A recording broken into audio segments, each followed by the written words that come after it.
Hey everyone! In Suzuki, many teachers use a flashcard system for review after you get to a certain point because there are just so many pieces to remember, so we need some way to keep track of that. The time frame for when you start this depends on the individual teacher, the child, and some Suzuki teachers do not use this system. So let me show you what I have. So I have this little mini pouch that these little mini flashcards fit in, and I'll put the links for these items in the description below in case you decide to go with this method. These are small flashcards. They're the size of a business card, essentially.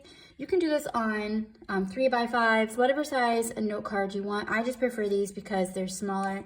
This size fits inside most violin cases, and if not, it has this little clip that you can put on your bag, or that you can put on your violin case. Some friends don't like to carry bags, so they like to keep everything attached to the violin case as much as possible. So we have this possibility.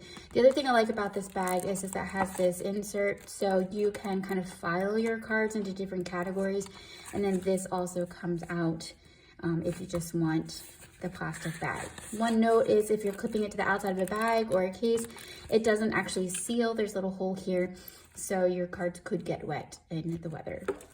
So the cards look like this. Like I said, they're basically business card sized cards. The front has lines, the back has a grid. Now I chose to write on the front for the names of the pieces because it has this little box, this little rectangle on the top that I use for my color code system, so I know which book it belongs in. And then for that, of course, naturally, I go in rainbow order for those, and they match my ordering system for my books, and I will show you how I do that in a later video.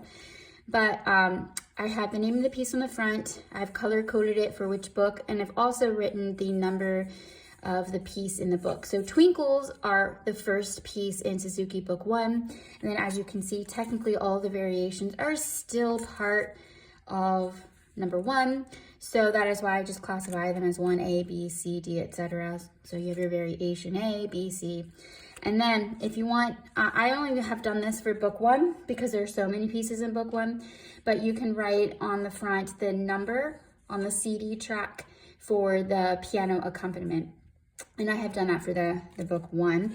And subsequent recordings for the other books are just less pieces on there, so I think it's a little bit easier to find, but I may go back and do that as well. Okay, so the front can contain the name of the piece and any other organization information that you want, and then on the back of the card you can always make notes. Okay, so the point of these are review cards, so you can set up your review system however you want, and I'm going to talk about that a little bit more, another way to do this. But essentially, students, after they get to a certain point, are reviewing mostly at home to prepare for things like group classes and concerts. And then also, review is where we build confidence and competence. So it's essential that we're doing it. However, we cannot spend every individual lesson on review time only. And that's what happens when students are not reviewing enough at home or not coming to group classes. We spend the entire lesson on review rather than new pieces. So what you'll do as a family is you'll go through and you'll separate your cards into piles, the ones that you've been assigned, as this is fine, and we have a checklist so we know what we're looking for, versus we need help with this. And you only bring the ones to your lesson, or you bring the whole thing, but you pull out of your pouch, like let's say you're putting all the fine ones in this little pouch or behind, and then the ones that need help you put right in the front. And we only pull out the ones that we need help with at the lesson with the teacher, so that we're, not spending time on things we don't need to, or spending time in the lesson on conversations about what's good and what's not good. Now, I don't usually start this until we're about perpetual motion level.